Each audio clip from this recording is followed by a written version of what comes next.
Welcome back, ladies and gentlemen. We request you all to please be seated as we'll begin in few minutes from now.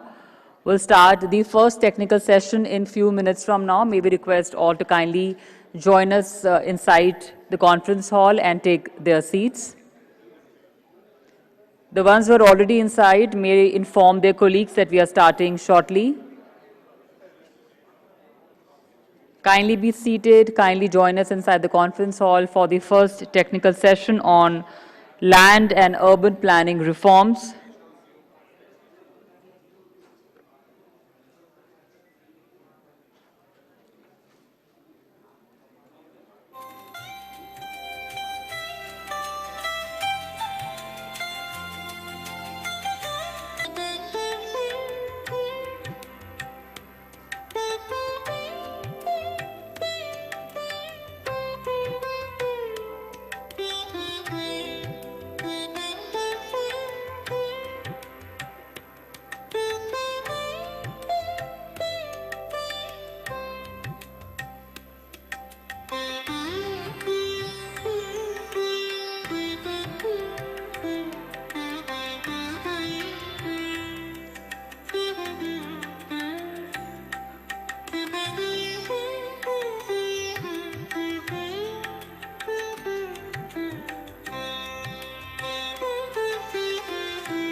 We request all our delegates to kindly join us inside the hall and please be seated. We aim to begin the first technical session in few minutes from now.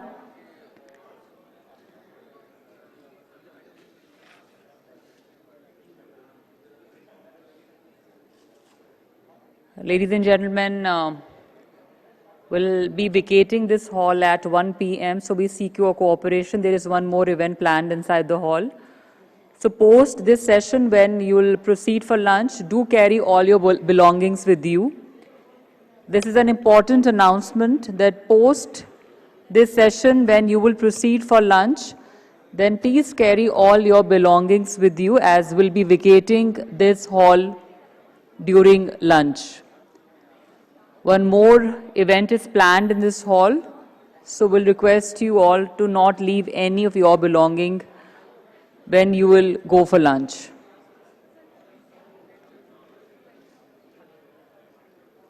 We once again request all to kindly be seated. We are starting in next 2 minutes. You may inform your colleagues in case they're outside the hall to join you inside. We seek your cooperation as we'll be vacating the hall at 1 p.m. so we aim to begin the session in time.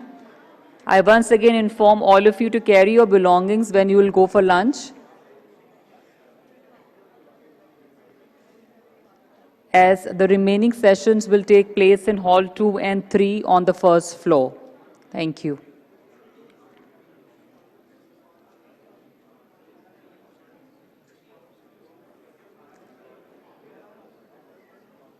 The post-lunch sessions will take place in Hall 2 and 3 on the first floor. We'll be vacating the plenary hall, this very hall, so we'll request you all to kindly carry your belongings when you will go for lunch. Do not leave anything here in this hall. Thank you.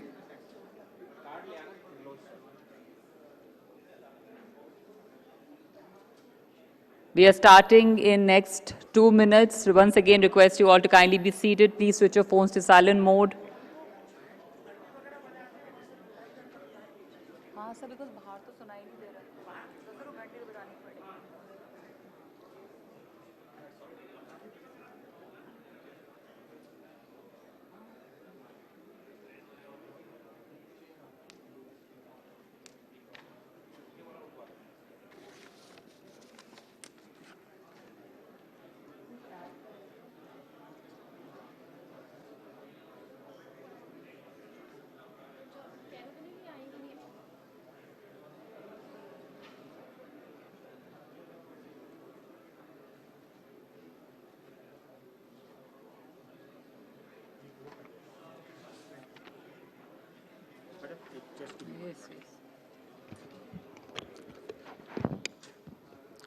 Ladies and gentlemen, just one small announcement which our compare will keep on repeating, but let me tell everyone, we'll vacate this hall by 1 o'clock.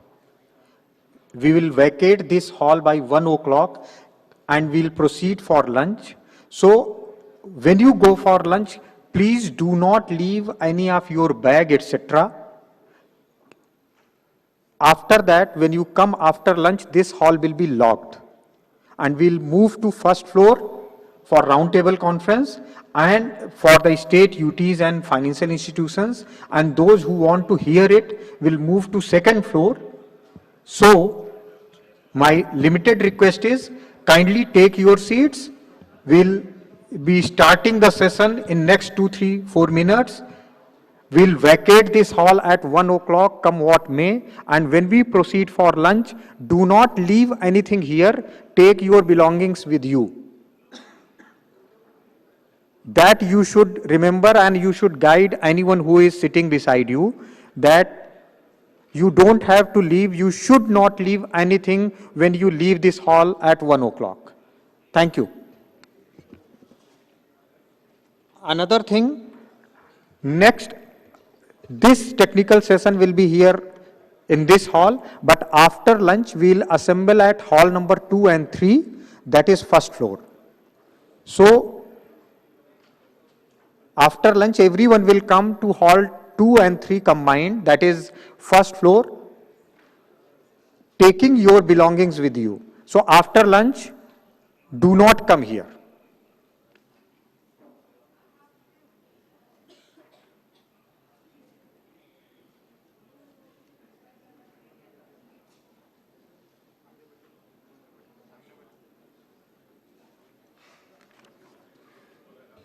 Ladies and gentlemen, though we will keep repeating this announcement, but it's a humble request for you who are already inside the hall to please inform your colleagues once they'll join you.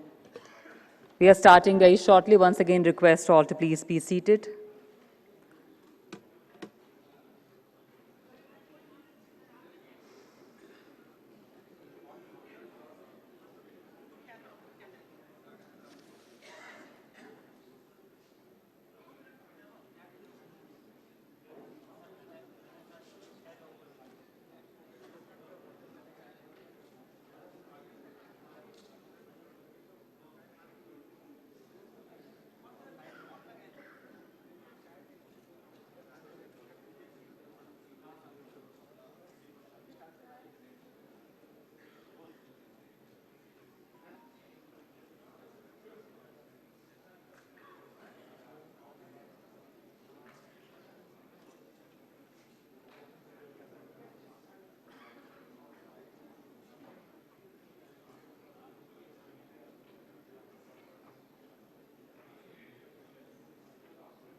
May we once again request all to kindly be seated. Also to the delegates who've just joined us, post-lunch sessions will take place on the first floor in Hall 2 and 3. When you will go for lunch, we request you to carry all your belongings because this hall will be locked. There is one more event planned. So we request you all to kindly carry all your belongings. Please do not leave anything behind when you will proceed for lunch. And post-lunch sessions will take place on the first floor, Hall 2 and 3. Thank you.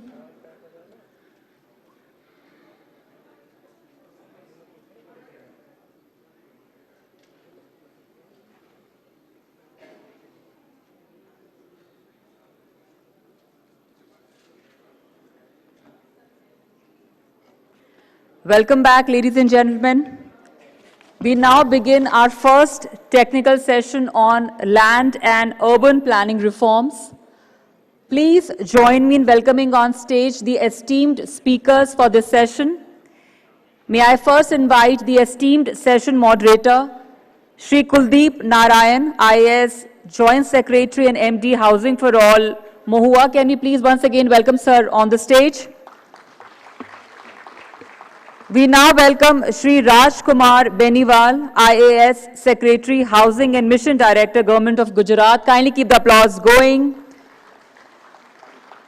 We now welcome Dr. Mahendra P. Kalyankar, IAS Chief Executive Officer, Slum Rehabilitation Authority, Government of Maharashtra. Kindly keep the applause going. We now welcome Ms. Jyoti Dash, Deputy Director, Delhi Development Authority. Can we all please welcome Ms. Jyoti on the stage? We now welcome Shri VP Gautam, IAS MD and Special Secretary, Housing Department, Government of Telangana. And now we welcome Shri P. R. Kirlosh Kumar, Secretary, Government of Tamil Nadu.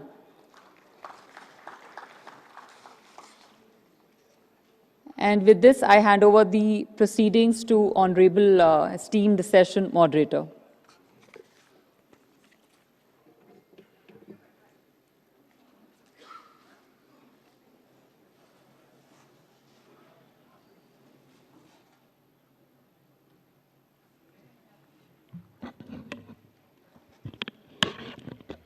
Thank you. So the way we are going to take this technical session, let me just give a brief overview. In the beginning, I'll take a brief presentation on the Niti Mohua report on comprehensive framework for affordable housing. This is in continuation of our earlier discussions, so some of the items will be kind of repetitions, which I would try to skip and then come to the basic recommendations. After that, we'll be also calling our state representatives, some of whom are already on the dais, to share their experiences on either affordable housing policy of particularly two places, that is Maharashtra and Gujarat. We'll also like to understand the experience of slum redevelopment in Maharashtra, be it Dharavi project, be it Slum Rehabilitation Authority initiatives, or the newly launched cluster development policy. And recently, Delhi DDA has adopted a TOD policy in April 26. So we would like to listen Delhi how they are planning to take the recommended reforms and implement TOD in and around the major station areas of Delhi metro stations.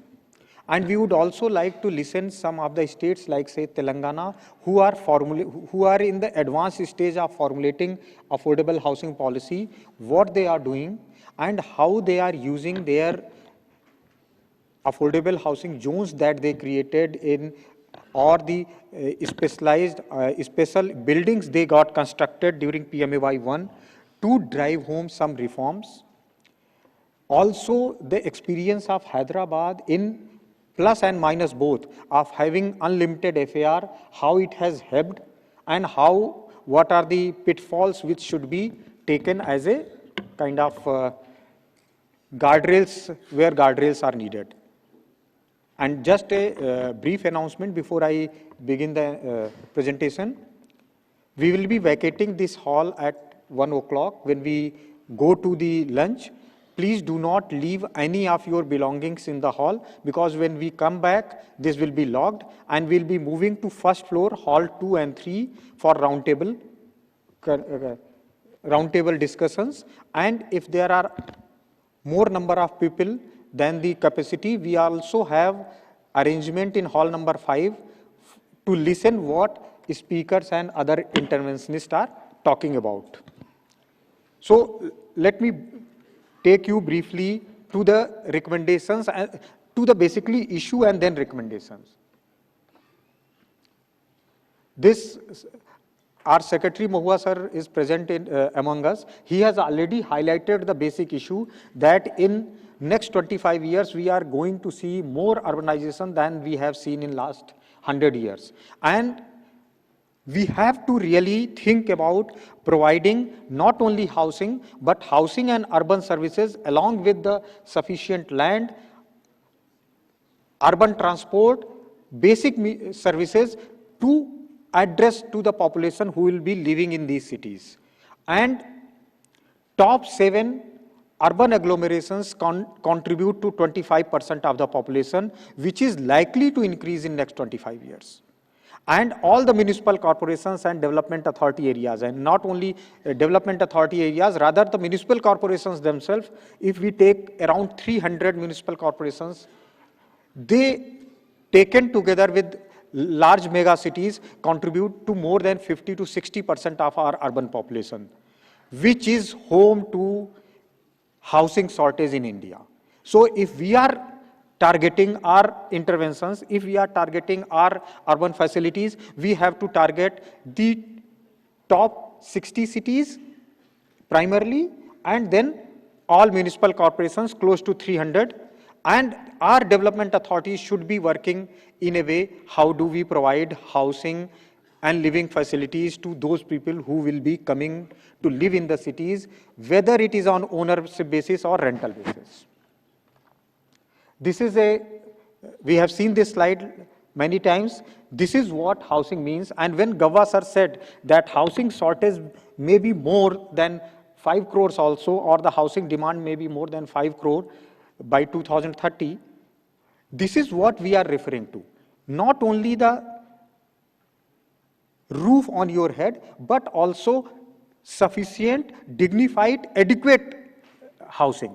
If we take into account the adequate housing, our requirement would be more. So this we have all seen. This is something which we all have to remember. What Gava sir said, don't take housing in isolation. Let's take housing, urban planning and public transport taken together, how our system is working. In fact, one of the major critiques of our earlier JNURM or existing AHP houses which are vacant. You see, if there is any single AHP house which is vacant, either of the 3 pods in this tripod is missing. That means either they are away from the places of employment or there is a lack of public transport. So anything we talk about land, making land available, we have to think all the 3 aspects. We'll be sharing all these presentations on mail when you go back, so you can just refer it whenever you need. So when PMAY 2.0 was started, building upon our learning that only subsidy is not enough. what do we do to spur reforms, increase the private sector participation, and make affordable housing attractive enough for private investment. So there are certain reforms which have been agreed by all states, along with formulation of affordable housing policy. I must say, I must congratulate Maharashtra that in last 1 year they adopted new affordable housing policy. Already Haryana, Gujarat, MP, Telangana, they are in the process of finalizing affordable housing policy. Some of the affordable housing policies are old one, adopted in 2012, 14 or even earlier. Those needs to be updated with the changing requirement, and changing requirement has one very basic component. Since 2021, after COVID, most of the studies suggest that there is a increased focus on bigger houses, 2 BHK, 3 BHK, and even sometimes 4 BHK. There is a consolidation taking place, but that is leading to reduced affordability. And we cannot increase the affordability just by revising the definition. Affordability in itself means a particular family should not be giving more than 40% or in worst case 50% of annual or 50% of monthly income towards housing, its EMI or basic electricity, etc. expenses. So if we take into account and if we want to reduce the cost of affordable housing, these are the reforms: making more land available for affordable housing. That is the part one. Second part is, can we provide land for apartment kind of houses, be it government or private, on cheaper rates? And in smaller cities, can we provide land plots, land sites to people who want to construct houses on their own? This need not be free, but it needs to be cheaper than the market. If we provide everything to the market forces, then land may not be available. This is where our urban planning come in picture, and we determine how much density we want to have at what places. And this is where our TOD policy comes in picture, that at TOD nodes, can we have more density? Can we provide cheaper land, or we provide policy nudge that more and more land is used for affordable housing or offices, etc. Then reducing project cost. One of the things that if your FSI charges, land charges are same for premium housing and for affordable housing, then certainly the profit is more in premium housing, so everyone would go for construction of premium housing. That is where we get the problem of lack of demand. So we need to provide extra FSI for affordable housing projects. We need to provide less development charges, less charges for FSI, and easy land use conversion for if houses are, or the building is being constructed for affordable housing. Then that reduces the cost of the project, but then reducing the burden on beneficiary or burden on the people who purchase it. Can we reduce stamp duty or registration charges for some ultra affordable or some smaller houses? Can we provide single window interface? This has been long standing our priority. A lot of work has been done in most of the states in this single window interface and ease of doing business, but a lot needs to be done. And then adoption of Model Tenancy Act, creation of land banks. Regarding tenancy, we'll also be talking about in next session. This is a kind of, I would say, status where although Gujarat, Haryana have their own affordable housing policy that was taken in 2014, but we need to modify it. There are some states like UP, Maharashtra, Uttarakhand, which have already notified. There are a lot of yellow and amber where under preparation and draft is there. The states which were much ahead, which are having still very good affordable housing policies like Gujarat, Haryana, Jharkhand, they need to take it even further and modify it. This is something when we sit with the states, which are of the reforms which have been achieved, which are partially achieved. This is a slide you can see later on. So let me come to the actual report that we had given with the help of NITI, MOHUA, DFS, and some stakeholders from private sector. The purpose was to give a comprehensive framework about the reforms that have been taken up by different states, what are international best practices, and what needs to be done, some actionable reforms. This is something I have already spoken about, that if you see since 2019, let's take out the inflation part. There is an inflation part built into this, but if we take out inflation part, even then the affordable segment supply is reducing, and that is why we are recommending these reforms, that let this supply go up again.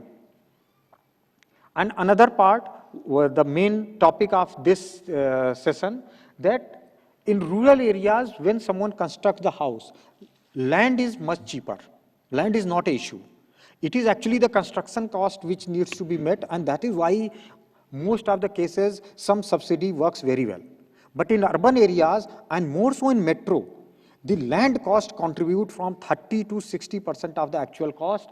This is a study done by FED, also corroborated independently from different studies, that in metros, in mega cities, land is the limiting factor. That is the bottom line. And even if we give subsidy, be it PMAY, only subsidy cannot meet the affordability gap for majority of families. That is why planning reforms, making land available for affordable housing is important. And at this juncture, let me also remind you what TG12, Technical Group 12, which was formed after 2011 census, told. More than 90% of housing demand is in EWS LIG segment. By whatever name we call it, whether we refer it through size or we refer it from income, most of the development authorities and municipal corporations would like to refer EWS LIG housing from size perspective, which is correct, because then price also takes into account a lot of things. So if we have to solve our housing shortage, land has to be available through urban planning, through affordable housing zone, through TOD, and this has to be cheaper for affordable housing compared to housing in general. That is the bottom line which I want to highlight. So these are at present 3 points which Gava sir also highlighted in his talk. Let me just show you, but this presentation would be available. Highlight one thing, that around 1 crore houses were vacant after 2011 census, as per 2011 census. Our housing shortage at that time was assumed, or rather calculated, to be 1.9 crores. Despite Model Tenancy Act came into picture, it has been adopted by few states, few bigger states, I would say, UP, Tamil Nadu, AP, Assam, not AP, sorry, UP, Tamil Nadu, Assam, and AP, yes, 4 states, and some smaller UTs and states like Jammu, Kashmir, etc. But a lot of states need to adopt it, modifying it, and update their rental laws. There are a lot of legacy issues. Model Tenancy Act does not try to address 2 legacy issues. It's a prospective in nature. And that is why we'll also talk about in session 2 what can be a way to resolve this issue. But land, creation of housing stock, and ensuring that these are not vacant, access to capital, that is something which has been highlighted by Naredco, CREDAI, ANAROC, License for Us, everyone, that most of our formal buildings are getting constructed through EMIs of the people who have purchased houses and taken home loans, because that is cheaper. But there is a limitation to that. Project finance is very costly. So this is why we today have also HUDCO, National Housing Bank, to talk about, and Indian Bank Association, to talk about how we can promote home loans to those who actually need it most, that is EWS LIG sector, and those who are not having any formal proof of income, not having a salary slip, and also talk about what can be ways of funding affordable housing, particularly rental housing. Because when we talk about rental housing, in any upper middle income group or upper income group country, at least 25-27% people will keep on living in rental housing in all metros, in all industrial areas. That is the minimum. While for us, rental housing is more, but it is in informal sector. Either it goes to retail rental, which is not documented, or worse, it goes to slums which are nearby such industries, nearby such places of employment. That is where we need to address, ensure that more and more slums do not proliferate and more formal housing is available.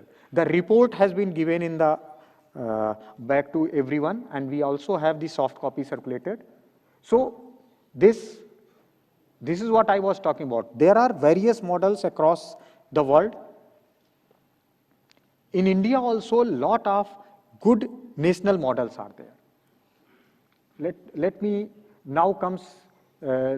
come to what we want to do, what needs to be done. Can we reduce the cost of land from affordable housing projects and improve supply?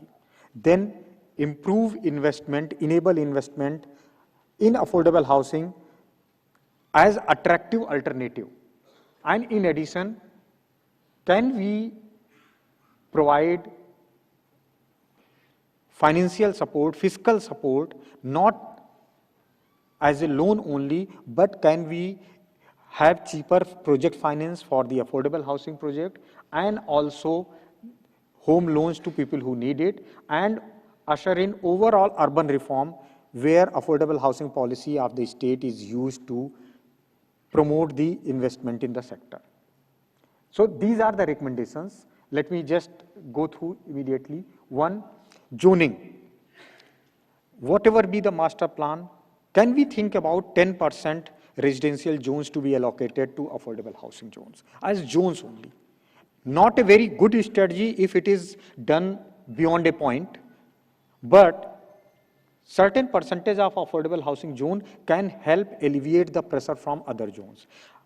As a first option, it should always be mixed housing with a lot of area given to affordable housing. But as a second best, having affordable housing zone is something important. Then building norms. We need not be having low FAR across the city. Many of the master plans which we are having, residential means this FAR, fixed, 1.5, 2.5. In many cities, even today, 2.5 is for the business district and 1.5 to 2 is for the residential. For core urban areas, that is a huge, I would say, loss of land, loss of space. Densification of urban core is something that has to come in bigger cities. It may not be needed in cities having less than 1 lakh population, because there is no core as such. But in all big cities, all cities which are important, where land prices are high, densification of urban core is something our ministry has been pushing through our policies, through our nudges. Then the third point, taking care of densification at the urban core. We still need to provide expansion of planned areas. Planned areas, because new and new cities will come up, more and more space would be needed. These two need to be balanced. How? We should not be opening up all the lands together, then only the land prices or some other extraneous considerations will come in to force where the actual housing and actual development comes, irrespective of the fact where we are providing for public transport. So we need to balance these two, expansion of planned urban areas and building norms, promoting densification and higher FAR for affordable housing zones and densification of urban core. TOD is the next recommendations. As a precinct development, within 500 meters, some cities may adopt 300 meters, maybe 250 meters. Number is not sacrosanct, the concept is sacrosanct. And with having almost metro operational in 21 cities and under construction in 29 cities, these are the areas where TOD policy is something, and not only policy, but TOD implementation is something that is very important. We are having, as part of reform for sanctioning of urban metro projects, adoption of TOD policy. But implementation of that TOD policy, opening up, unlocking the land around our metro stations, that is something important. We can even think about VCF mechanisms to promote densification of that areas and provide at the same time, not less important, infrastructure to support that density. Because density without supporting infrastructure will not help.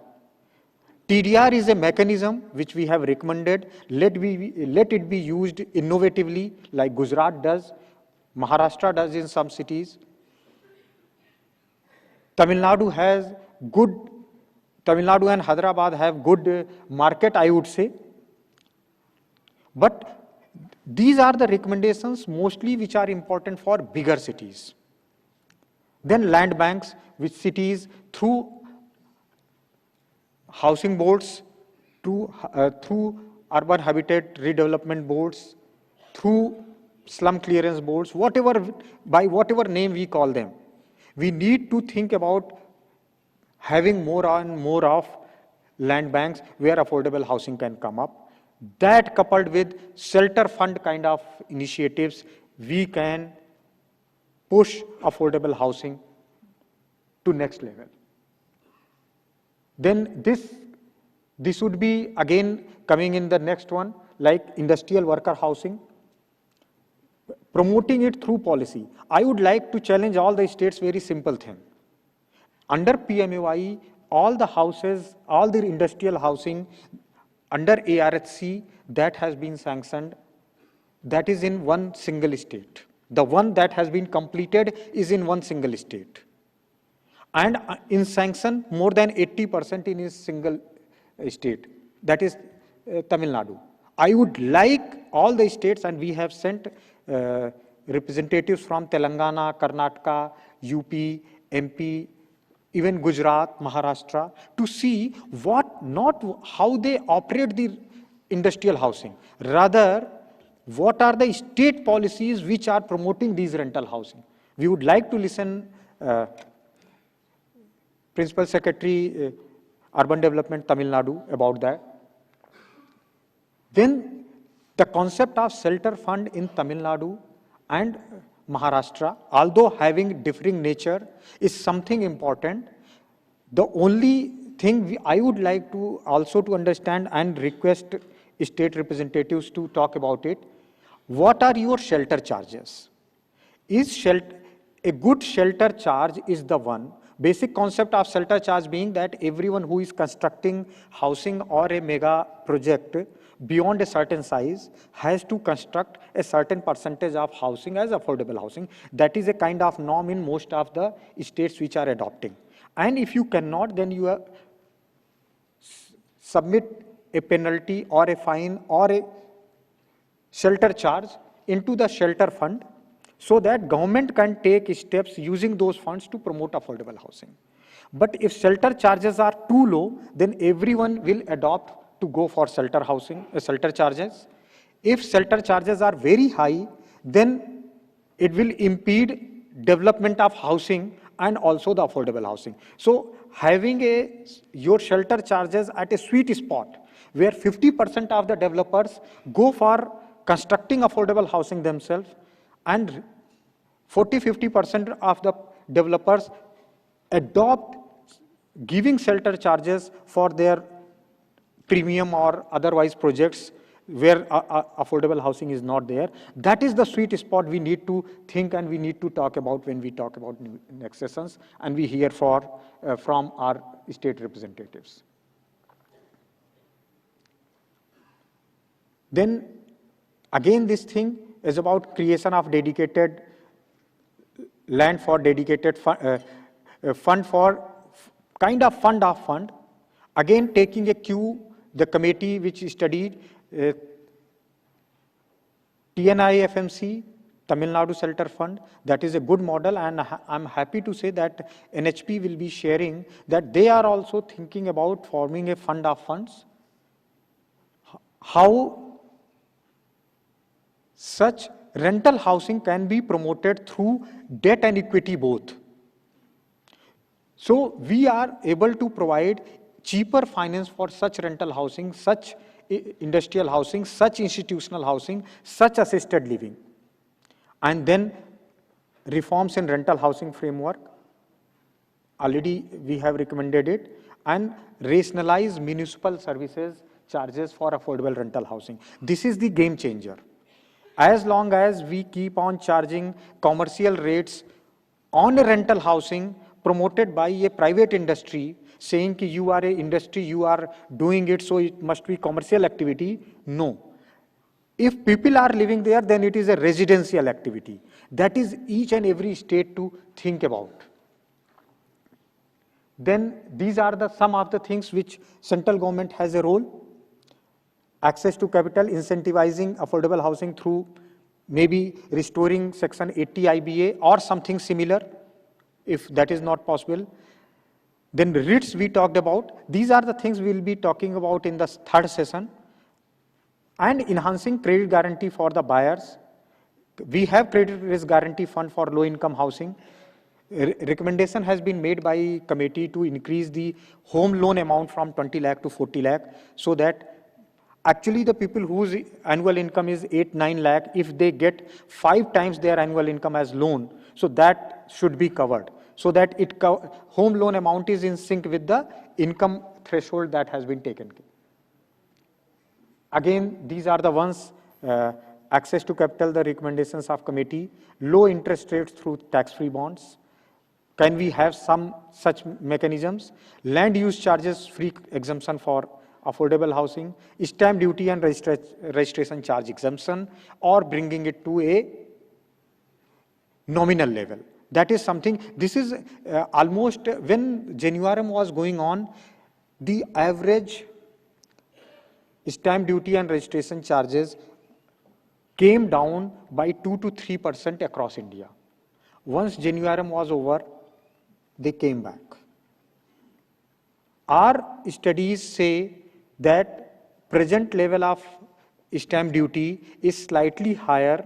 It is not very conducive to the revenue maximization. Even reducing it 1 or 2% will increase the revenues.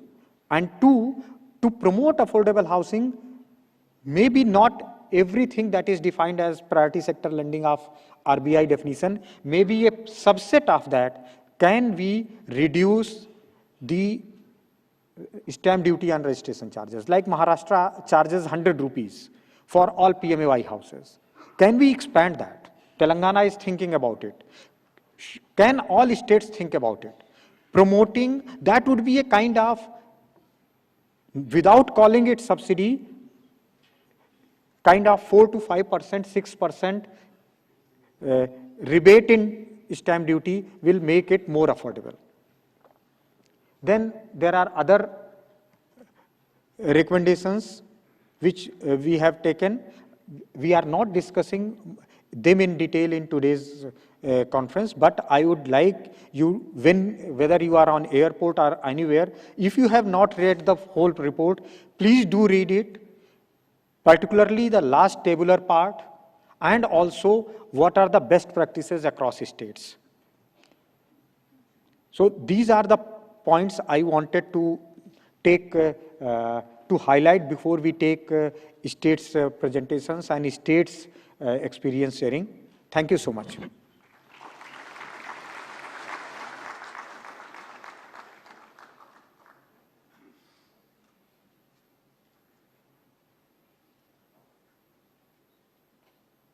Ladies and gentlemen, can we now request Dr. Mahendra Kalyankar ji to talk about our experiences in Maharashtra, how slum rehabilitation efforts have taken off, and what are the latest developments which other states may also like to hear.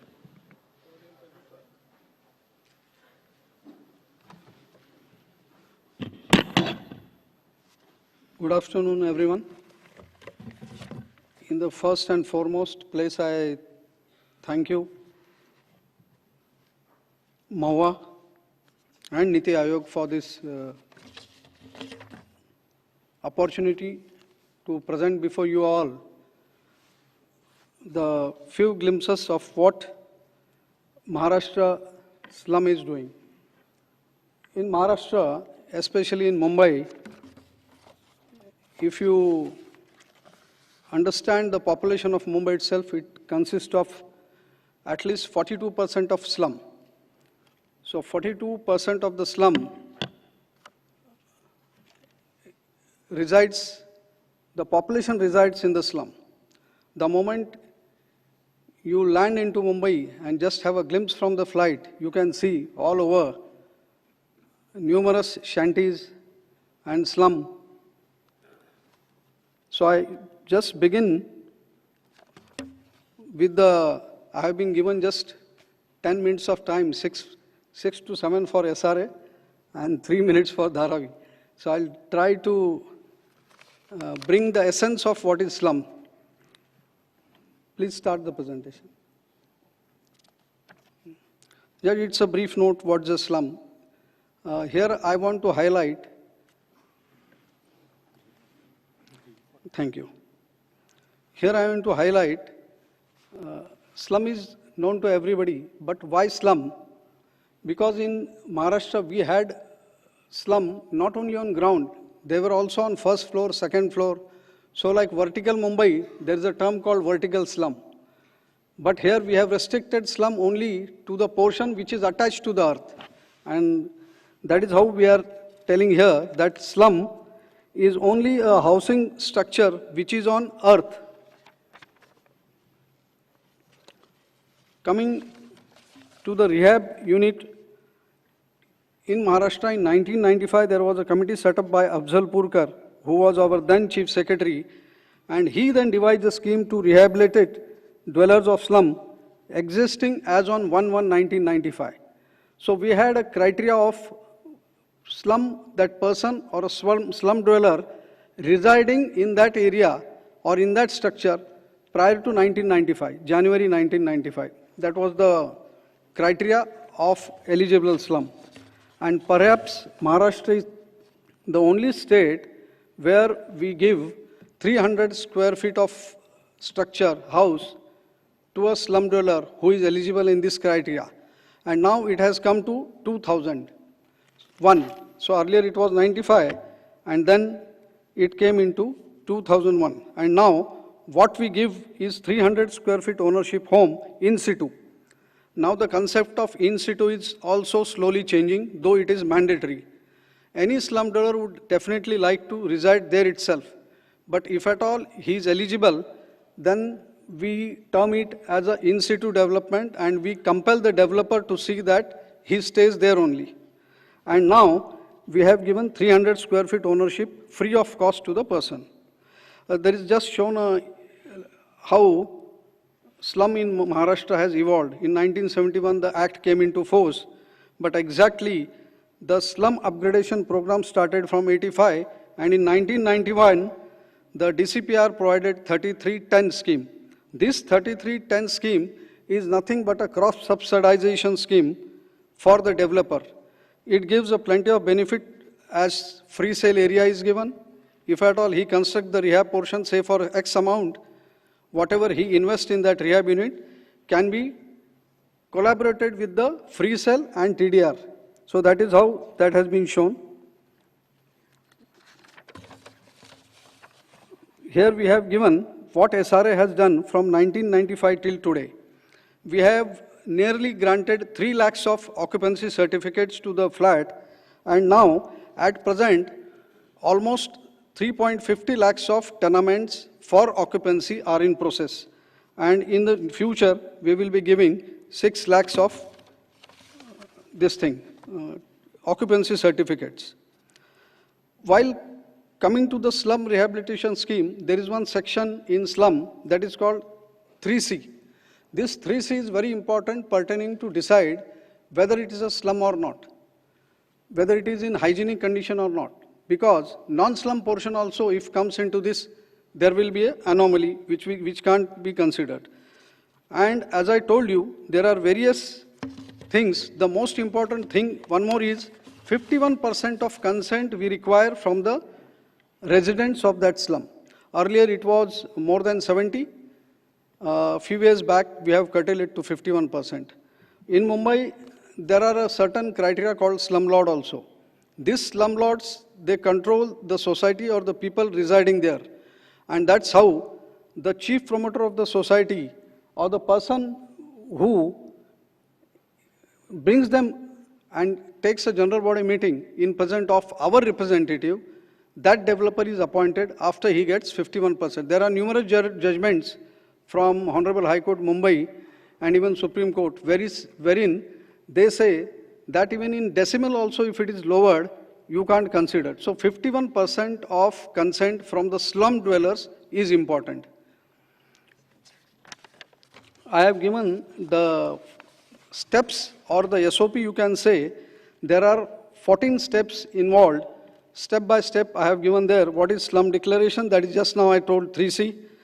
Then there comes the chief promoter who takes a general body in presence of our representative and gives the consent. If at all there is 51%, the developer is allowed to go further.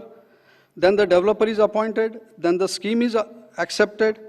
Again, there are numerous things involved in scheme acceptance, which we are curtailing it now, so that ease of doing business is created.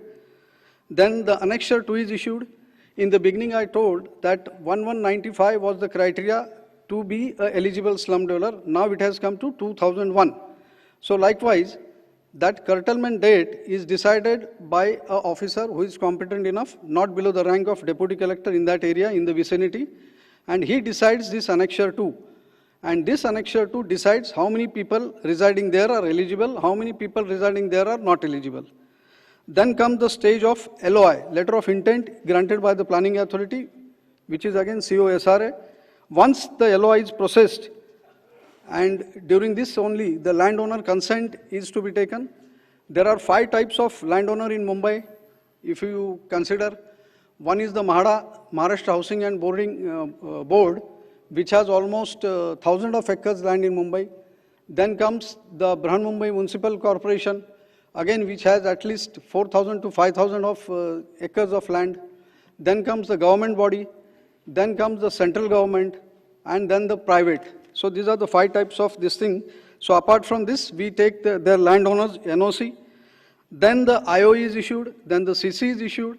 Before CC, there is a very complex procedure which is called evacuation of slum. That is, the slums are vacated, and there is the very important part in this is the slum vacation. These people, they don't tend to live, because at the moment when these people are vacated, the question of their schooling comes, the question of their employment comes, the question of their rent comes, and the question of existing tenancy nearby, taking the premises on lease also comes. So this has to be tackled, and this is the very complex issue where a developer has to run from pillar to post, getting them a flat vacated nearby, or else what they do is they create one more slum nearby, and that is how the slum is increased in Mumbai. Earlier in 1995-2000, there were 13 lakhs of slum dwellers. Now it is 16 lakhs, the figure has increased. So SRA has devised one portal with the help of Baisag Ahmedabad and MRSAC, wherein a Netram called app we have developed, where it identifies whether it is a new slum, that shanty is a new one, or it's an old one. And in this way, we give the construction and OC approval, and once the rehab unit is completed, we devise a lottery and the eligible tenants are replaced. This is just in order to show what processes are involved in slum rehabilitation, this thing. If you see, this slum rehabilitation unit in Maharashtra was established way back 29 years ago, but we could provide only 3 lakhs of houses. And now, after studying all this, we could gather that few people, as a developer, used to come. They used to put their handkerchief. हमारे इधर कहा जाता है कि रुमाल डालना. And then again, they used to take money from the other one, and they used to just transferring of the slums to other developer was going on, and there was no, development coming. And the scale to be solved, as I told just now, 42% of the slum population is a slum, and we could only cater to the very few needs, and almost 8,334 land is still vacant. I told you the land parcel, how they are, private, Mahara, and everything. So these NOCs are also. So now what we have done is, we have created a cluster housing policy and a cluster policy, wherein, I'll just quickly brief. Housing policy and cluster policy, we have taken almost 19 clusters in Mumbai of 3,642 acres. This 3,642 acres will be formed of 19 clusters. So these 19 clusters will be providing us tenements up to 6 lakhs. This cluster policy, what we have done is, we have taken 50 acres contiguous land, wherever there is a slum, which is more than 60%, and having 50 acres or more land, that we have considered, and we have taken almost 19 clusters in Mumbai, which are contiguously and in a form of, say for 60% of slum, and 40% they can be central government or PSU land also can be included. Also, if at all there is a structure which is 20 years old, 15 years old, and if the developer wishes to this can be considered, only authority first decides which cluster can be taken, and that is how 50 acres or more can be clubbed with the NOC of the existing structures also, but the only criteria is it should be more than 50%. The slum should be more than 51%. But we normally, what we do is we go up till 70%. So that our aim, our motto of affordable housing, and to create a pace where rehab units are more, and rehab units can be generated within 3 years. That we are looking into. So here, in Mumbai Island City, we have taken 5 wards, and 33 schemes were there. And in that 33 scheme, a pilot cluster we had considered, that is Juhu Galli cluster, which just now C&D tender was floated, and it was awarded to Reliance.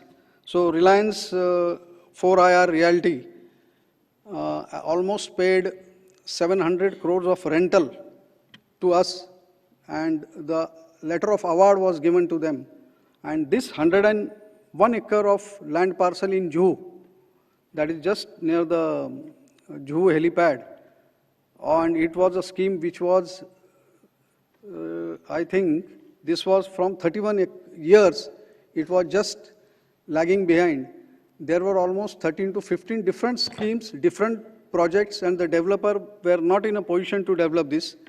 There were almost 18 structures, religious structures, which were different mosques, temples, gurudwaras.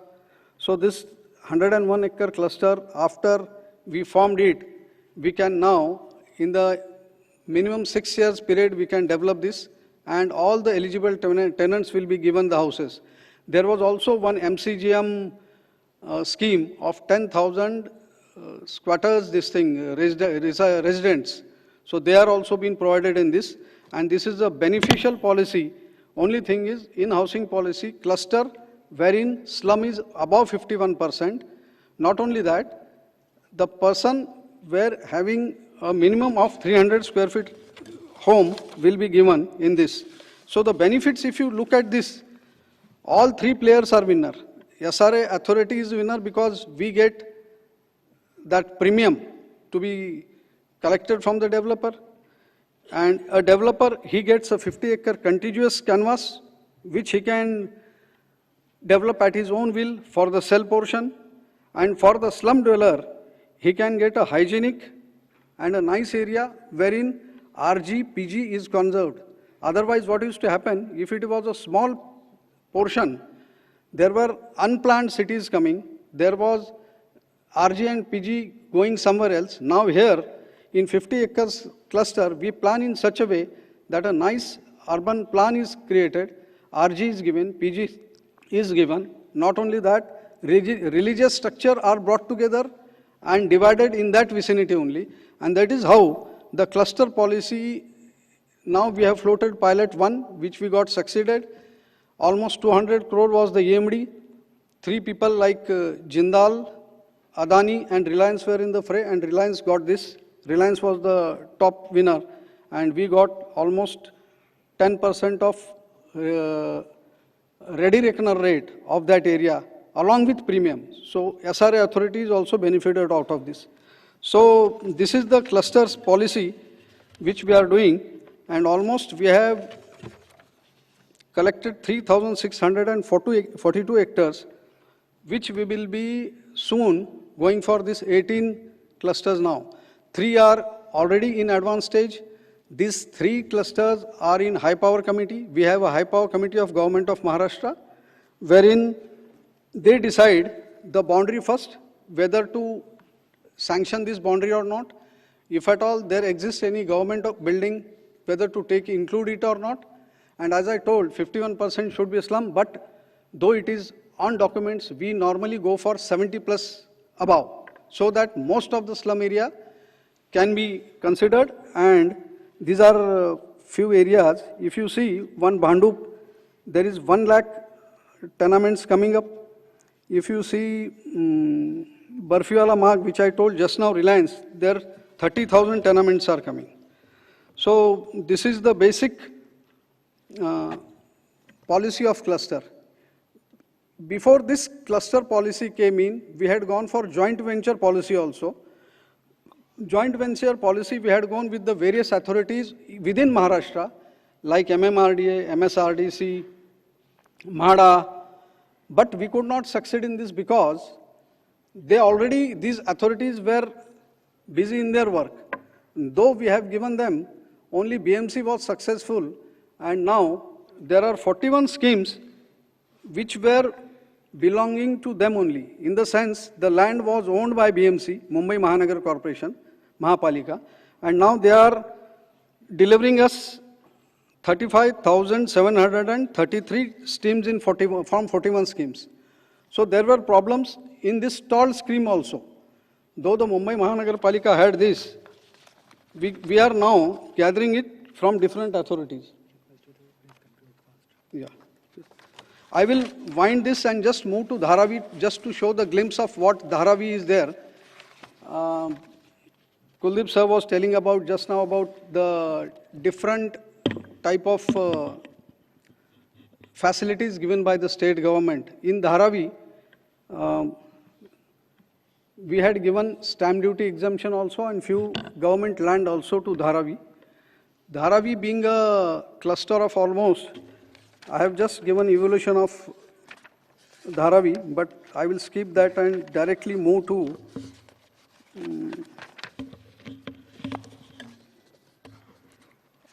I will not go into the details of what Dharavi is, but definitely will like to share that what Dharavi is considered to be the biggest slum of the Asia, and it comprises of almost 621 acres.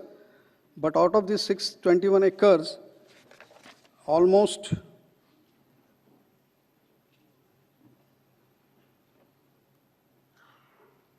out of these 621 acres, approximately there is a nature park of 40 acres. And there also few area is under the existing DP road.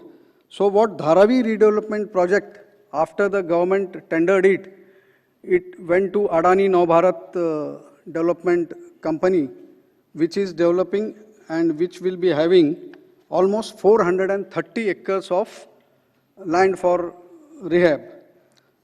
Basically, if you consider the population of Dharavi, it is almost, it's not in the presentation, I am just telling, 3.6 lakh people stay there with a highest density of 4,000 per hectare. On an average, in Mumbai, in any slum, the average ratio, if you consider, it is ranging from 500 to 1200 per hectare. But Dharavi is a place where that ratio goes up to 4,000 also. And if you consider the unhygienic condition, I'll just cite one example. Almost one toilet is shared by almost 1,000 persons. That is the gross this thing. And also we have 5 types of industries running here. Like we have leather also, food also, you will be amazed to know. Many food industries like wafers, then what is that, farsan is prepared there. Apart from leather, hosiery industry is also there. Leather tanning industry is in a very good condition. Then pottery industry is there. 90 years back, people from Saurashtra, which used to manufacture potteries, they came here. So there is, I have given the evolution here, but due to lack of time, I will not go into it. But now, what we are doing is, we have proposed an integrated plan of 621 acres, along with nature park, Mahim Nature Park.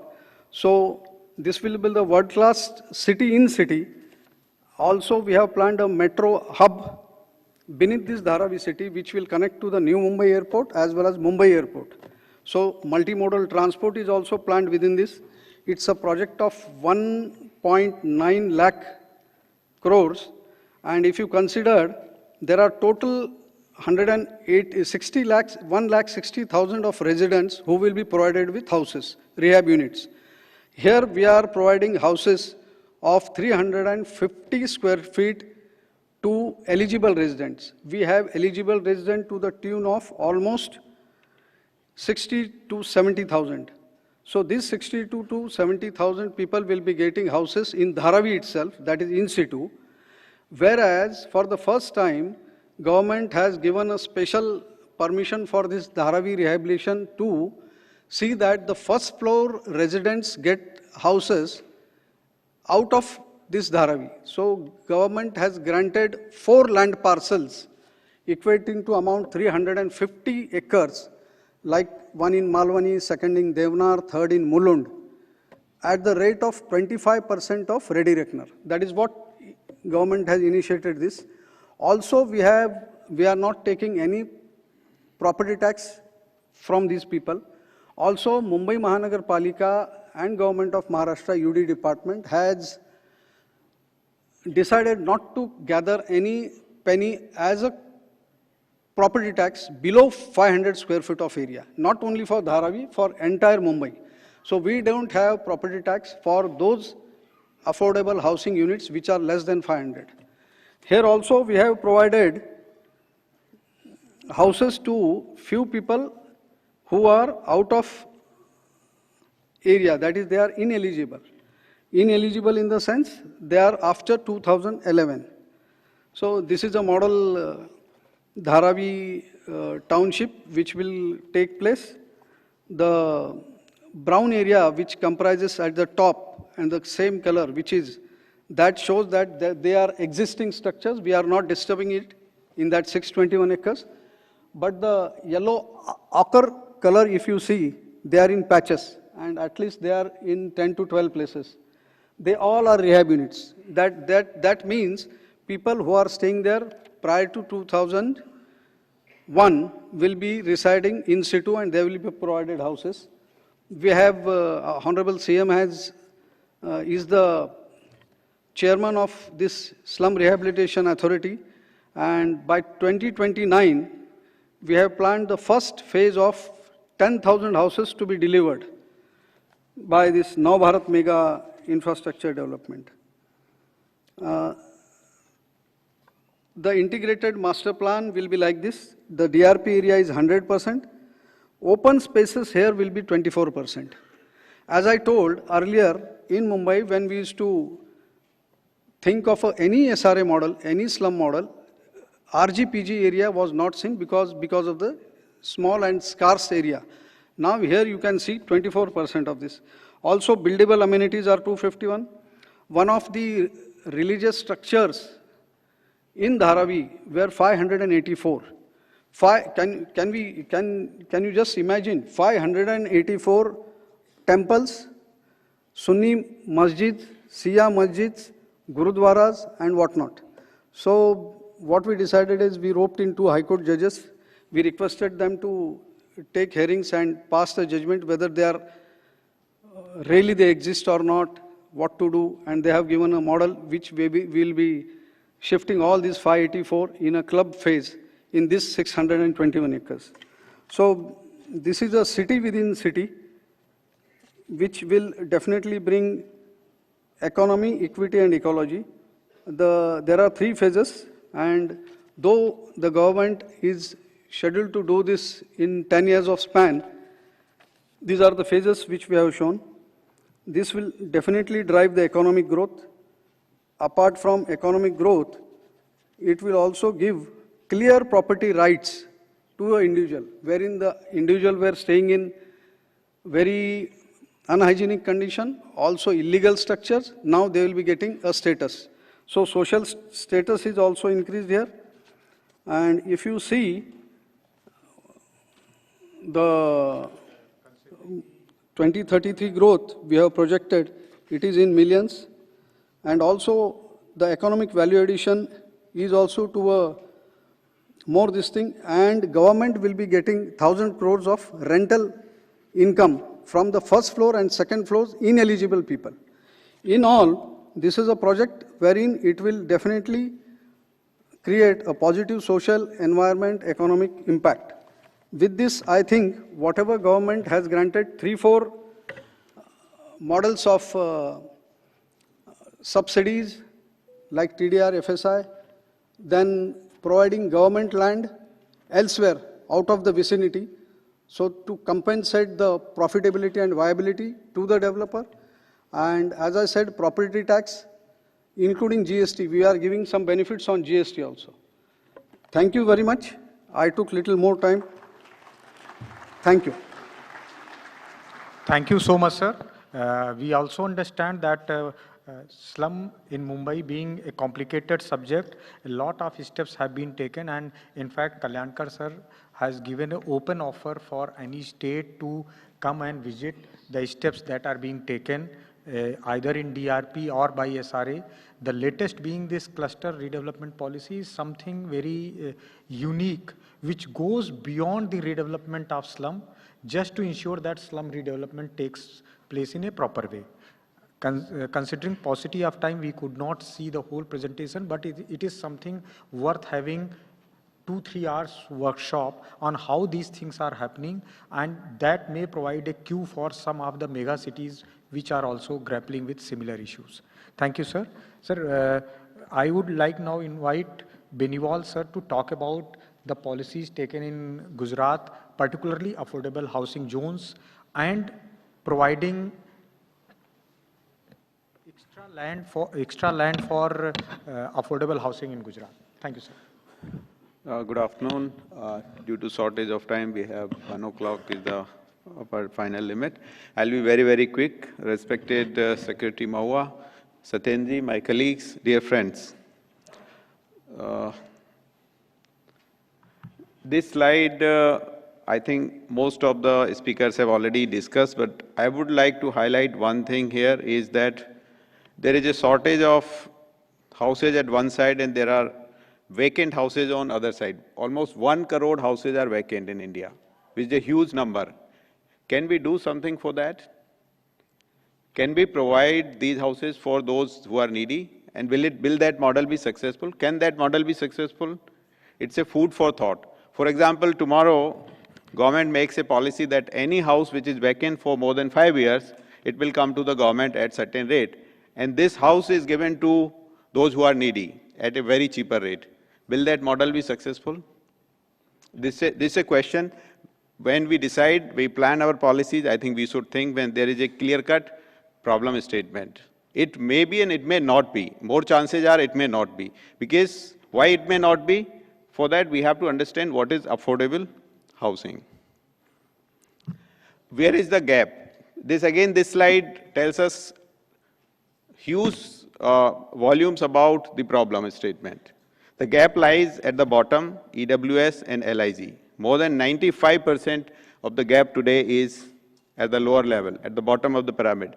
While at the higher level, there is abundant availability of the houses. But at the same time, when I talked about vacant houses, there are vacant houses which are EWS and LIG. Why they are still vacant? Why are people not shifting there? That is another question that we all should address and understand while forming our policies.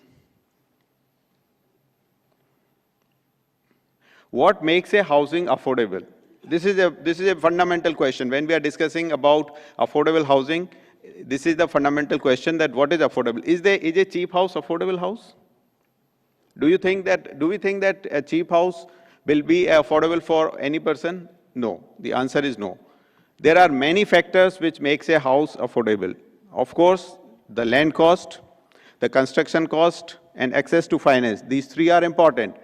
And they are directly linked to the cost of the house. But the other three are equally important and rather more important, and that is the reason why even lower segment houses are vacant. One is location.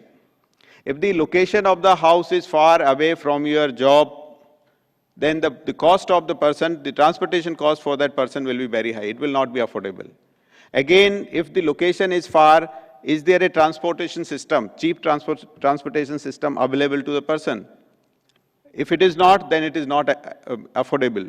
So, good transportation system if the location is far. And basic services, again, like water, sewage, road, electricity. The cost of this is also a cost to the poor people. So, all these factors combined, we have to think, then only we can design a affordable housing. Just cheaper houses provided to the people will not make it affordable and people will not and may not reside there. So it is the cost of the house, the household's income, and the expenditure. These are the functions where the affordability actually comes. And the most important role that is played is by the location and the land. Yeah. Now we have to build almost 3 crore houses by 2030. 3 crore gap. How can we build that? Factors of production, basic things: labor, capital, land. Land, labor, capital. Labor and capital is not a problem in cities, particularly in cities. But land is the biggest problem. Now, how land is a problem, I will just explain in subsequent slide. It's scarce, it is litigated, it's speculative, and 30 to 60% of the project cost comes from the land side. Government can hire labor and bring capital. Banks can provide cheap capital, but nobody can provide land. It is limited. And the location of the land is another very, very important factor that we have to take into consideration. There are 4 routes for getting the land now. The solution lies here: private land. Very rarely private people will give their land for any affordable housing project. Government land, yes, government land is there. It is also limited, but again the location is a problem. You build affordable housing cluster at any position, it will not be successful. Land acquisition within cities, it is almost impossible. The only thing that left is land pooling. You pool the land and you plan it in such a way that everybody is happy. And that is how the TPDP scheme that we are using in Gujarat since quite few times is been very successful. Another important problem Important factor is nobody wants EWS colonies in POS areas in their neighborhood. They want people who can serve in their houses, but they don't want poor people to live around their locality. So if there was a suggestion that, affordable housing zones should be reserved, let me tell you, even if we have a policy to reserve affordable housing 10% land in a city, it will not be successful. Why? Because that will be reserved at a place where, will not be useful or will not be affordable for poor people. So then what is the solution? Land pooling, Gujarat Town Planning Act that has actually successfully delivered a lot of these kind of land areas for affordable housing. How it works in two ways. First, a broad development plan is prepared. It's a broad plan, 10-year plan for the city, how city is growing. That is called development plan. And then zoning is also done, where will be industry, where will be residence, where will be commerce, etc. Basic facilities, broad roads are defined in development plans. And then comes the town planning. Within the DP, there are small town planning schemes. Maybe like 2 kilometer by 2 kilometer area is developed. Now, within this 2 kilometer by 2 kilometer area, 10% land is reserved for EWS. So within a, say, 10 kilometer by 10 kilometer, there may be 5 TP schemes. And within those 5 TP schemes, 10% of the area is reserved for affordable housing. So the affordable housing land availability is spread all across the cities. You know, the higher end houses, they are spread all across. They are not at one location. So why should affordable housing be at one location only? So the town planning scheme gives the solution to that. The entire affordable housing land stock is spread across the city, and that will make the clusters affordable, the houses affordable.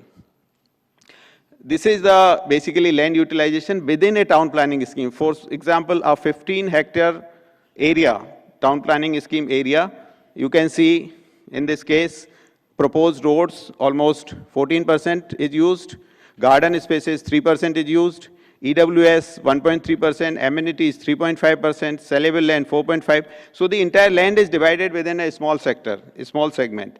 And then we can effectively utilize this area for housing. This is a typical example of how the TP scheme works within a city. This is Ahmedabad's growth. I have taken example of Ahmedabad since 1955 till date. How the city is growing, how the town. This is the development plan of 2001 of Ahmedabad. You can see the ring roads, other roads, artillery roads, and a red rectangle you see. That is the area which is developed into town planning, different town planning scheme. I have just taken this small example, how the town planning scheme works there. So that small area of, you can see, it's a development plan. Broad roads are prepared, are demarcated in the development plan. And within that, these are the small town planning scheme. So within this, 5 kilometer by 5 kilometer area, there are around 10 smaller schemes, and within these smaller 10 areas, there are reserved plots for affordable housing. So everywhere you can find out affordable housing location that is handed over to the Urban Development Authority, and they can build affordable houses there. Some Google images, how it is done. 2007, this was the broad plan that was developed. This was in 2000. Then in 2003, smaller roads which we planned, they are started coming up. More roads, 2010, more buildings coming up. It's a very systematic kind of development and growth that is taking place. More roads by 2015, and now by 2020, the entire area is filled. Now in this area, there are sufficient spaces for roads, sufficient spaces for gardens, sufficient spaces for affordable housing, for basic amenities, etc. So this is one method by which we provide affordable housing space within the city. Another very important initiative is the residential affordable housing zone. This is another important area that when we reserve any land for affordable housing, it should be spread all across the city. Now what we did, there is a ring road. You see the dark line, ring road there. 1 kilometer of the ring road has been declared as affordable housing zone. Now, what is the meaning of affordable housing zone? That within that zone, the FSI, what we call FAS, is higher than permissible. So, more housing stock can come in that particular area. You can see that there are different zones, residential 1, 2, 3, 4. The normal allowed is say 0.1, but within that 1 kilometer, the FSI is 1.8 to 2.7. So, more houses can be built. Cheaper houses can be built. Land cost comes down. So, and that too, let me explain that the spread of this entire affordable housing zone is throughout the city. And the connectivity is best. Anywhere you can build that, and you can connect it to the by-through arteries to any point of the city. So wherever demands grows, that area will grow. And it will provide the affordable housing at right location. That is why it can be successful. With this method, within Ahmedabad, more than 1 lakh houses has already been constructed, and 50,000 houses are under construction under PMAY 2.0. So land availability is not a problem because of these two initiatives in Gujarat. Other things, government subsidy, bank subsidy, other initiatives, state government initiatives are already being taken. Thank you so much. Thank you, sir. Thank you for pointing out how a good DP and TP scheme can give us a good housing supply. Before I take Tamil Nadu and Telangana experience, let me invite Delhi, how new TOD policy is going to change, because Delhi experience and Delhi requirement of housing is going on, increasing, and for quite some time, no definitive steps were taken for densification. So, Jyoti ji, thank you. If we can have the presentation, please.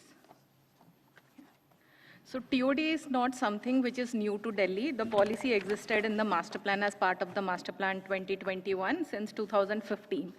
But the policy has recently been amended as part of master plan 2021. And the vision is to bring about the paradigm shift required for driving planned development along the metro corridor, which has long been awaited. So I'll just go to the next slide. So the policy allows TOD development along 500 meters on either side of the metro corridor and 500-meter radius of the TOD nodes of regional level connectivity such as railway stations or RRTS stations. So why 500-meter along metro corridor? Because the metro stations are located quite nearby, 1.5 kilometer apart mostly. So because of that, along the metro corridor, the corridor-based approach has been followed. So what is the basic objective of this TOD policy is to actually drive sustainable and livable community and self-sufficient communities along the metro corridor, open up land around 10 square kilometer of land is envisaged to open up for planned development, as well as to unlock like provisions for affordable housing. Around 18 lakh dues are envisioned, affordable housing dwelling units are envisioned to be created as part of this TOD development. So I'll just go through the norms in brief. So minimum 2,000 square meter plot is required along a 18-meter road. It could be a proposed road. TOD FAR benefit shall be provided when the land is left for the road. Then base FAR is 400. It can go maximum up to 500. And for that, TOD charges have to be paid for all the entire FAR which is consumed in the project. And for the additional FAR of 100, there is an additional FAR charge. So the mix of use proposed, 65% of the FAR is actually kept mandated for creating affordable housing units, which are less than 100 square meter built up area. 10% is for creation of commercial and neighborhood facilities. And another 25% is for creation of office spaces, studio apartments, larger size dwelling units, etc. The PSP facilities such as hospitals, dispensaries, and schools, etc., they can also avail TOD benefits for having higher FAR for these kind of PSP facilities. So ground coverage 40%, reduced parking norms have been adopted to disincentivize the private vehicle dependence mobility which is there in Delhi, and to incentivize a shift towards modal shift towards the public transport. and green areas is up to 10%. So I'll just go to the implementation framework. I'll just discuss that in brief. Then I'll come to what are the enabling provisions which have been adopted. DDA is the nodal authority for the sanction of projects, including sanction of building plans. A committee has been created under Vice Chairman DDA, which comprises of all the stakeholder agency who are going to be part of the approval process, be it building plan or the approval of TOD plots, which is to be done by the committee. So it's a time-bound approval process, transparent online process. There is no file work, no paperwork required. And the maximum time limit of 60 days has also been mandated under the policy. Now, looking at the enabling provisions, the corridor-based approach. So Delhi is landlocked. So when we have to open up more land for planned development, that is a very peculiar condition with Delhi, that there is no more land available. So we have to open up land for planned development through regeneration. So the policy allows TOD development both along operational corridor as well as under construction corridor or the proposed corridor. So for the proposed or approved corridors, as soon as the construction is initiated, TOD projects can be taken up. So by the time the metro route is operational, the station are operational, there will be, through restructuring or regeneration, there would be planned areas, residential areas along this metro corridors. So smaller size dwelling units have been proposed. 65% of FAR has been mandated for dwelling units of size lesser than 100 square meter built up area to promote affordable housing. And amalgamation of reconstitution of plots have been allowed, because in Delhi, mostly the type of development which was earlier existed is plotted development. And along metro corridor also, there are many informal developments such as unauthorized colonies, which is basically also plotted development. So reconstitution of amalgamation of plots have been allowed in the TOD zone to have a comprehensive kind of development. Mixed-use development is allowed so as to have self-sustainable community. The facilities and the commercial areas required to support a residential area is within walking distance. Public, semi-public facilities can also be augmented to higher FAR to address to the increased demand due to this high-density development coming up along the metro corridor. Then connectivity, if you look at connectivity, so to promote walkability, new underground and elevated pedestrian walkways can be also provided to directly connect such TOD developments to the metro stations. Reduced parking norms have been provided, as I mentioned, to discourage private vehicle-based mobility and to encourage public transport ridership. And provisions like active frontage, multimodal integration are integral part of this policy to actually promote walkability, have safe walkable streets, and create vibrant public realms. Then the reforms which have been introduced as part of the deregulation exercise in the development control norms, these reforms are basically to enable more private sector participation so that the affordable housing stocks which are envisioned to create under this policy can be actually taken up by the private sector. And to promote this private sector participation, some norms have been provided for promoting ease of doing business. The first one is single window clearance of TOD project. The project has to be, the application has to be submitted through the online building permit system of DDA. There is a time-bound approval, which is 60 days as mandated under the policy. There is no offline application required. There is no requirement of separately approaching any of the agencies, such as MCD, which is the local body, DJP, which is the service providing agency, or the Delhi Fire Services, etc. There is one single unified charges. The TOD charges, which is 10,000 rupees per square meter of FAR area. This is all inclusive charges. There is no requirement of separate charges to be paid for any TOD project to any of the other agencies.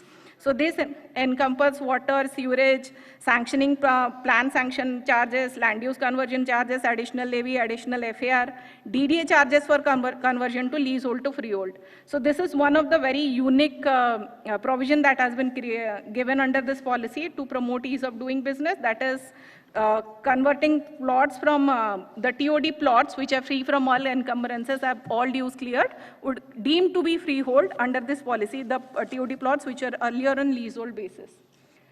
So looking at the kind of high density development which is envisaged under this policy, one of the difficult areas would be infrastructure augmentation, because most of the metro corridors in Delhi are in brownfield areas, and development along these corridors, high density development along these corridors would require infrastructure augmentation at a very large scale. Because of that, the TOD charges are going to be distributed among the various service providing agencies and the local bodies to enable timely infrastructure augmentation.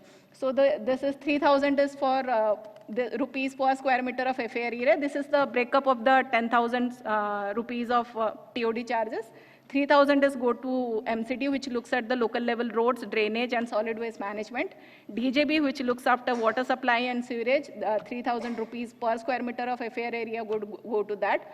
Urban Development Fund, which is channelized towards the infrastructure development in Delhi, that 2,500 would go towards that. DDA, which looks after the infrastructure augmentation work in the DDA development area, would get 1,500 rupees per square meter of FAR area. So this is the breakup of the total 10,000 square meter of 10,000 rupees per square meter of FAR area TOD charges. So this TOD charges is going to be ring fenced and shall be deposited through online process while submitting the application, and this would be deposited in an escrow account managed by DDA and would be disbursed to the various agencies as has been mandated under the policy for infrastructure augmentation work. So hopefully this policy will bring about the paradigm shift that is required for driving planned development along metro corridors, and also for opening up more land, unlocking of more land for provision of affordable housing, creating more self-sustainable communities, and developments which are actually sustainable, where green building norms, as green buildings norms have been mandated under this policy, and zero discharge sites are also to be created under as mandated under this policy. So we are looking forward to actually implementation of this policy, so that we can see what kind of issues are coming up, because this policy has been recently launched. So we are looking forward to the kind of issues that we may come up, and then how to address those issues in future. Thank you so much. Thank you, Dasji. In fact, TOD policy of recently updated TOD policy of Delhi is something that we are hoping to change the entire densification pattern in Delhi along the metro corridor. So, now I would like to invite Kirloch Kumar sir to talk about the steps that have been taken in Tamil Nadu, particularly Chennai area.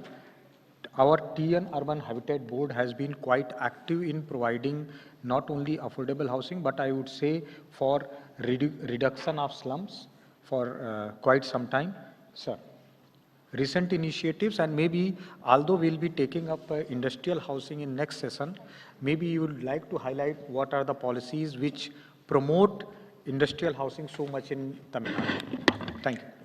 Secretary Urban Development, Mahua, and my dear friends, a very good afternoon to you all. Tamil Nadu has been an early trendsetter in slum redevelopment.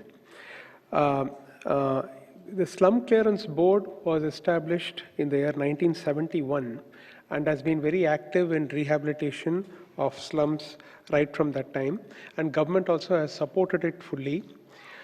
We had a scheme called MUDP and TNUDP scheme, by which the people who are residing in slums were given tenurial rights on as-is, where-is basis, and development was done. All basic amenities was provided, and layouts were formed in those areas where they were residing.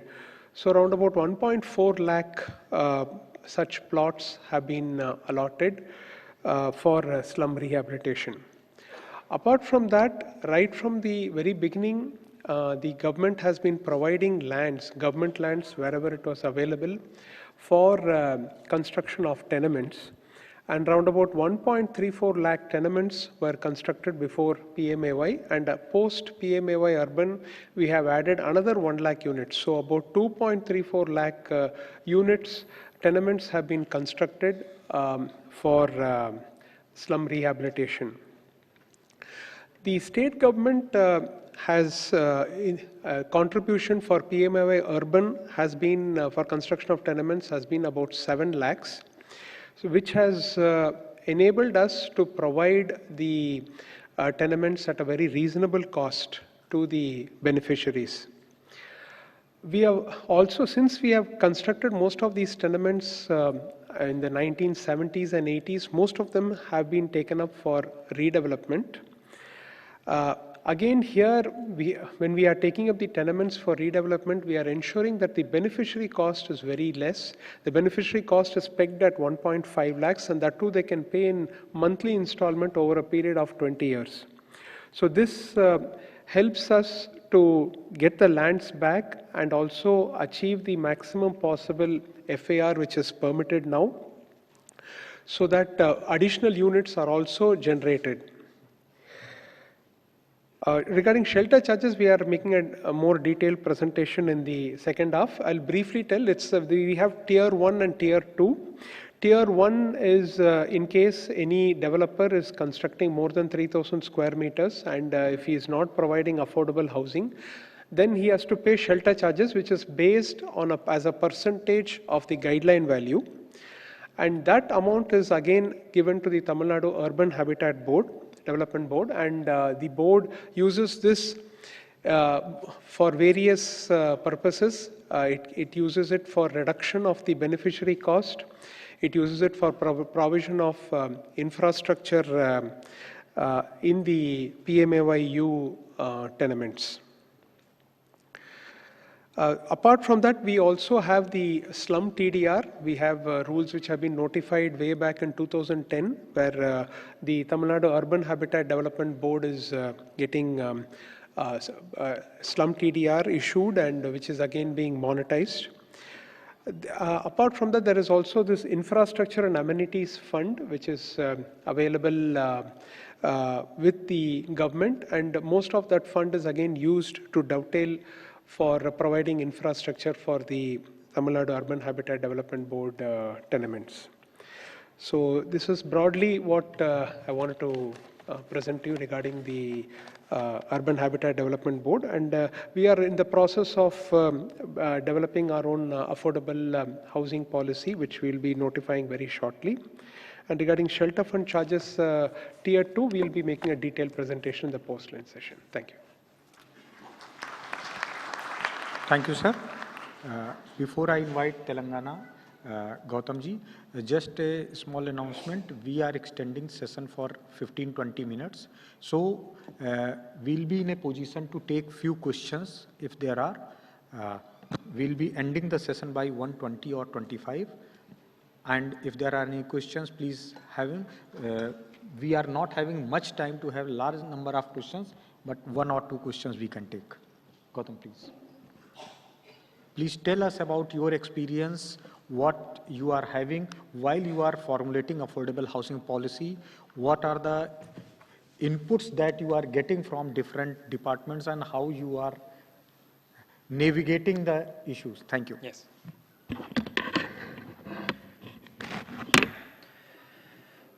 So, good afternoon to Secretary Urban Development, Satyendra Singh ji, to Joint Secretary HFA, Kuldeep Narayan ji, to all the dignitaries on the dais, and to all my esteemed colleagues from various states and various departments. When PMAY 2.0 was launched, and launched with a reform agenda of the various points that Kuldeep sir just pointed out on various aspects of how to make the housing affordable, including land, construction costs, demand and supply side, etc. So Telangana, Government of Telangana was the first state to enter into the Memorandum of Agreement to implement these reforms. However, we chose not to adopt the reforms in toto as is, and instead we wanted to also look into the contextual issues that are peculiar to the state of Telangana, and also on our previous experience, and even as part of JNURM, we had adopted a housing policy and how it actually turned out during implementation. So we looked at those experiences as well. So Hyderabad as Joint Secretary Sir pointed out earlier, it is, maybe the only city in the world where there is an unlimited FSI available, for all land parcels with, abutting a road of more than 100 feet. You literally have unlimited FSI. So sky is the limit, literally and figuratively. So this has, in one way, the intent of the government then. This was introduced almost a couple of decades back. At that time, the intent was, to increase the housing stock by giving an unlimited FSI. So you're not throttling the capacity of developers to develop unlimited stock. So as a result, the idea was that market economics will come into play, and the larger the number of units that are generated, definitely there will be a downward push in prices, and it would make more supply would definitely make these houses affordable. That was the thought process in which this reform was adopted and implemented. However, looking back, in retrospect, after 2 decades, now we have our own doubts whether this policy has actually helped housing be more affordable in the state of Telangana, especially in the city of Hyderabad. So Hyderabad was known to be one of the cities with less living costs. The cost of living was very nominal compared to other metropolises just a decade back. But now we can see there is, the house costs have gone up substantially. More of these houses which have come up on unlimited FSI lands, these have been in the premium and luxury segments. So of course, all of you in the hall know how profit margins work for private developers, especially in case of affordable housing, when the unit size is less. But the common areas, the lifts, the staircase, the corridors, these are uniform. Let it be affordable housing or premium housing, luxury housing. Our norms mandate this percentage of parking space, this wide corridor, lift, staircase, all these are common. So obviously per square feet of, price, cost will be higher for affordable housing. So the private developers in Hyderabad, they chose to go for more premium and luxury housing in these unlimited FSI lands. The fact being, instead of actually more supply driving the prices downward, the opposite has happened. Now, each and every landowner, suppose I own a parcel of 5 acres land along any 100 feet road in Hyderabad, I will value that land based on, how much it would be sold for if a 50-story, 60-story apartments was constructed. Because I have unlimited FSI. So my value on that land will be based on that presumption that, a 60-floor apartment will be constructed. So now there is no scope for any, less dense apartments like G+10 or G+15 doesn't work out. The economics doesn't work out at all. And when I go for 50 floors, 60 floors, and my construction cost goes up, my lift costs go up, and my per safety costs go up, definitely I would like to, absorb these costs by going into premium and luxury segments. And because of this, there has been, unrestricted increase in land values, which has further pushed builders into going for luxury and premium apartments. So this has created a vicious cycle of unaffordability. So today, even if our Honorable Chief Minister had been a vociferous opponent of this policy when he was in the opposition, this has created huge demand for infrastructure, huge pressure on the resources, especially, the traffic due to unlimited FSI. When these HIG apartments, high segment apartments come up in unlimited FSI. So if you have around 5,000 flats in such a community, and each of these flats will have at least 2 cars, the husband and wife, both of them may be having cars. So 10,000 cars have to come out of the apartment at that specific office hours, 9 o'clock, 10 o'clock. That creates a huge traffic jam by the time they hit the road. So this has, this is just panning out now. We have most of these apartments getting occupied, and in another 5 years, Hyderabad is set to overtake London in the number of skyscrapers.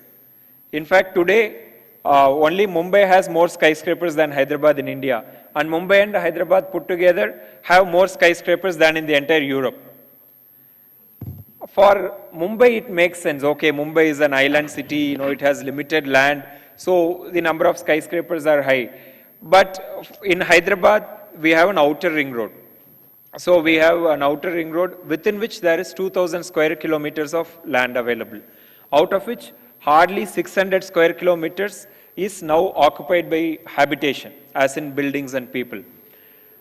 But nevertheless, despite huge availability of land, despite unlimited FSI, this has resulted in unaffordability, this policy. Why I am highlighting this is, when we started working on the affordable housing policy, one of the major guidelines given by Government of India was, to give unlimited FSI for affordable housing. But we did not have that leverage because unlimited FSI is available for all in Hyderabad. And another tool to encourage affordable housing, to encourage private capital in affordable housing was to give them TDRs. But because of unlimited FSI, what has happened is, there is less demand for TDR. I can go for unlimited FSI, so why will I require TDR? Unless I am my land parcel is situated in roads of less than 80 feet or something, I may not require TDRs. So now currently TDRs in Hyderabad are not trading at, optimal values. So these two instruments are not available to me as a state to be incorporated in the affordable housing policy. So these were some of the contextual things we started thinking of before, dwelling into formulation. And we had drawn some experiences from our previous public housing as well. During PMAY 1.0, in Hyderabad, 1 lakh units were taken up in Hyderabad city alone. And most of these units, barring 8,000 odd slum rehabilitation units, 90,000 odd units were taken up all along the outer ring road. Because government land supply was, available only there and not within the core city. The idea was that at least outer ring road is there will be good connectivity, and, these lands were actually premium lands. These would cost anywhere between 20 crores to 50 crores as on today per acre of land. So 1 lakh houses were taken up. Even officials from Mohua had visited some of these colonies. We have one colony at Kollur, which is abutting the outer ring road. 18,000 units are there in a single colony. So this must be one of the largest public housing complexes in Asia. So JS sir had also visited these colonies when we were driving for occupancy of these colonies. So out of 18,000 houses, even till day, we are not able to achieve 100% occupancy for economically weaker section housing.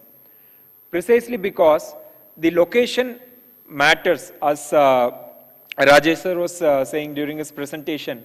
The cost of housing, whether it is affordable, not only depends on how much I have to afford to buy that house. It also depends on how much I have to afford to live there, as in how much I'll have to shell on transport, etc. So these are located on outer ring road, but outer ring road is specifically designed for four-wheeler traffic. So two-wheelers are not available on these outer ring roads, and autos are not allowed to ply.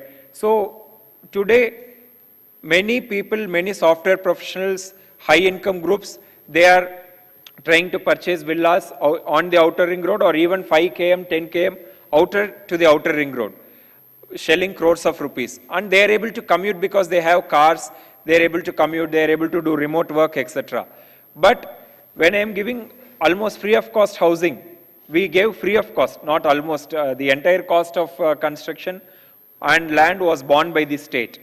So we were giving free of cost housing, and still people were not willing to relocate, precisely because they found it very, very unaffordable to transport from such places to their employment hubs. They were all employed within the core city. Now they have to relocate 20-25 kilometers outside along the outer ring road. They were not willing to do so. They had taken the houses, they have it under lock and key, they still come and visit these houses on Saturdays and Sundays. They have preserved that as an asset, but still not many, some of the people have still to occupy So this becomes a crux while designing our affordable housing policy. It is not just to ensure affordable houses at affordable prices, but also to ensure that these are located not only along the transit hubs, just locating it along an outer ring road or a highway may work well for middle income segments and higher income segments, but not so well for lower income segments and economically weaker section. So now, in PMAY 2.0, we have a target of, our state has committed to constructing 2 lakh houses. So we have recently taken sanction of 10,000 houses in the last CSMC. So these houses, we have decided as a policy to locate these houses in the areas where people are living. So if I am applying for a particular housing colony, so suppose I am giving a demand for 500 houses, I am floating a demand to gauge the demand. So people only within 5 to 7 kilometers of that locality will be eligible to apply. So the chance that all of them will occupy and they will not further sell it off or further lease it off is minimal. And 5 to 6 kilometers is not much of a distance to relocate in a city. So my child can continue to study in the same old school she was studying. My child may continue to study in the same college. I can continue to work in the same showroom or same company, same industry where I am working currently. By just moving 5 kilometers away, it's not a big deal. But to push them to the peripheries, just because lands are available, to push poor people to the peripheries will create ghettos, and these houses will temporarily be occupied but may not be occupied in the long term. So that is a hard lesson that we have come to learn from PMAY 1.0, and today we are seeing even in New York. So the new mayor who was voted on the plank of affordable housing, he is taking citizens around to identify good plots within New York City to develop affordable housing. Recently they have sanctioned a plan to develop affordable housing over an existing library. So there is an existing public library, over that they are constructing affordable housing. So such novel measures are need of the day, because government lands may not be available in the core city. So in PMAY 2.0, we have taken up surplus lands available with other departments like, police department, so dilapidated quarters, dilapidated, buildings quarters, employees quarters, these have been taken, and we are planning to redevelop this, create EWS housing, and over and above, we are creating MAG housing to rehabilitate these existing quarters. So this is the focus of Telangana as part of PMAY 2.0, to create houses in the core city, to create houses in places where people are actually residing now. So these may be taken into account while drafting the affordable housing policy. And we have started this with creating a working group of officers from Hyderabad Metropolitan Development Authority, from Housing Board, from municipal corporation, from registration and revenue departments. So we have set up a consultative committee. So we sit every month to discuss on all these ideas, all these indications from Government of India, all these learnings from other states, and how it can be adopted, so that we do not just circulate the draft affordable policy to departments as part of interministerial consultations, but we involve them as stakeholders right at the formulation stage itself. So that was a major thing we took, so as to co-opt all these departments to, be a part of this affordable housing policy. So now our draft policy has been, it is already ready. It is getting reviewed by IIM Ahmedabad. The policy itself was prepared by, a private consultant, CBRE, with all our inputs. But one major issue we encountered during the drafting of this policy was lack of hard data. We did not have, that is the same with most of the states in India, like even our census states, our census of 2011, it's old, and it is not very accurate to say actual what the housing demand is. So it says 40% of population is in need of housing demand. It is slightly overstated. And also the number of slums. We do not have a concrete data on slums. So our slum notification was done during JNURM days, and it was, kind of an incentive to notify more slums so as to draw more funds for infrastructure, etc. So these data deficiencies were what we encountered. So we had a house-to-house survey done on the basis of roof and wall of the housing where people are residing, and we have run a 360-degree analysis of how many of these householders actually own any plot, any piece of plot or flat or house within the city by checking the databases of registration department, water board, electricity department, property tax of municipalities, just to weed out people who already, own a plot or a house, so that we target the genuinely deserving people. So based on that, we have arrived at a demand of around 8 lakh, LIG/EWS segments who have to be met. So these are the, few precursors that we took up before, dwelling deep into the drafting of the affordable housing policy. So I thank Kuldeep sir for giving me this opportunity to share our process of drafting this policy with all of you. I thank all of you for having given a patient listening. Thank you. Thank you, Gautam. We have already eaten into our lunch time, and we are also eating into our timeline to give the hall back to SPG. But Secretary sir is there. If there is any 1 or 2 questions, we may take up. Otherwise, officers are available during the lunch and after during the sessions and tea breaks. So we can break for lunch.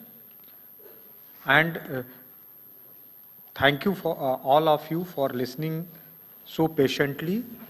This is just beginning of discussion. In fact, one of the purpose of having these technical sessions, although we cannot address all the issues, all the aspects, is to spur the discussion itself, which most of us will be having with our peers during lunch time and tea breaks, having small groups, forming small groups to discuss the issues which after the workshop also we can take up. So thank you everyone. Please do remember to take your belongings. This hall will be closed after 5 minutes. And we'll convene at the first floor, hall number 2 and 3. Thank you so much. Thank you very much, sir. Ladies and gentlemen, we'll request you to reassemble on first floor at 2 p.m.